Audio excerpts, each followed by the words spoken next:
വിളിച്ചോടി വന്ന മരുമോൾ വേഴ്സസ് അമ്മായിയമ്മ. ഞാൻ എന്തെങ്കിലും ചെയ്യണോ അമ്മേ? എന്തെങ്കിലും ചെയ്യണമെന്നോ? ഈ വീട്ടിൽ പണിയുണ്ടെന്നുള്ള കാര്യം നിനക്കറിയാം.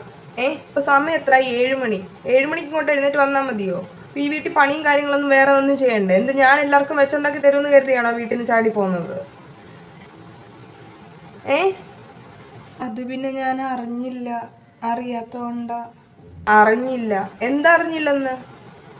വെളുപ്പിനെ 4:30 എന്നൊരു സമയമാകുമ്പോൾ അടുക്കളയെ കണ്ടിരിക്കണം, കേട്ടല്ലോ. ഞങ്ങൾക്ക് അത്ര ഇഷ്ടവും കാര്യങ്ങളൊന്നും ഉണ്ടായിട്ടല്ല. പിന്നെ അവൻ വിളിച്ചോണ്ട് വന്നപ്പോൾ പിന്നെ എങ്ങോട്ടും പോകണ്ടല്ലോ എന്ന് കരുതിയാണ് ഞങ്ങളങ്ങ് കയറ്റിയത് വീട്ടിലോട്ട്. അല്ലാണ്ട് വലിയ ഇഷ്ടവും കാര്യങ്ങളൊന്നും ഉണ്ടായിട്ടല്ല. ഞങ്ങളുടെ മോനെന്തോ നല്ല സ്ത്രീധനവും കാര്യങ്ങളൊക്കെ കിട്ടി, നല്ല ആലോചനകൾ കിട്ടിയാണ്. പിന്നെ അവൻ ഇങ്ങനെ വിളിച്ചിറക്കിക്കൊണ്ട് വന്നപ്പോൾ ഞങ്ങൾക്ക് പിന്നെ ഒന്നും ചെയ്യാൻ പറ്റത്തില്ലല്ലോ, ഒരു മോനല്ലേ ഉള്ളൂ. അതുകൊണ്ട് ഞങ്ങളങ്ങ് സഹിക്കുക. മര്യാദയ്ക്ക് അടങ്ങി ഒതുങ്ങി നിനക്ക് ഇവിടെ നിൽക്കാന്നുണ്ടെങ്കിൽ നിന്നു.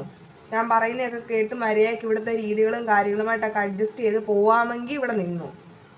അത്രേ ഞാൻ പറയുന്നു. നിർത്തുന്നുള്ളേ, കുറെ നേരമായാലും നിങ്ങൾ തുടങ്ങിയിട്ട്. നിങ്ങൾ ആരാണ് നിങ്ങളുടെ വിചാരം? കേൾക്കുന്നതിനൊക്കെ ഒരു പരിധിയുണ്ട്. കുറെ നേരമായി ഞങ്ങൾ തുടങ്ങിയിട്ട്.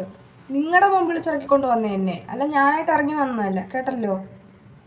മര്യാദയ്ക്ക് കോളേജിൽ പഠിച്ചുകൊണ്ടിരുന്ന എന്നെ കയ്യും കലാശം കാണിച്ച് പുറകെ നടന്നത് നിങ്ങളുടെ മോനാ. എൻ്റെ വീട്ടിൽ വേറെ കല്യാണം ആലോചിക്കുന്നതെന്ന് പറഞ്ഞപ്പോൾ ചത്ത് കളയും അങ്ങനെയാണ് ഇങ്ങനെയാണെന്ന് പറഞ്ഞത് നിങ്ങളുടെ മോനാ. അതുകൊണ്ടാണ് ഞാൻ കൂടെ ഇറങ്ങി വന്നത്. അല്ലാണ്ട് എനിക്കും വീട്ടുകാരില്ലാഞ്ഞിട്ടല്ല. എനിക്കും ഉണ്ട് നല്ല അച്ഛനും അമ്മയും, നല്ലൊരു കുടുംബവും നല്ലൊരു വീടും ഒക്കെ ഉണ്ട്. ഞാനും അവിടുത്തെ ഒറ്റ മോളാ. മര്യാദയ്ക്ക് ആണെങ്കിൽ മര്യാദയ്ക്ക്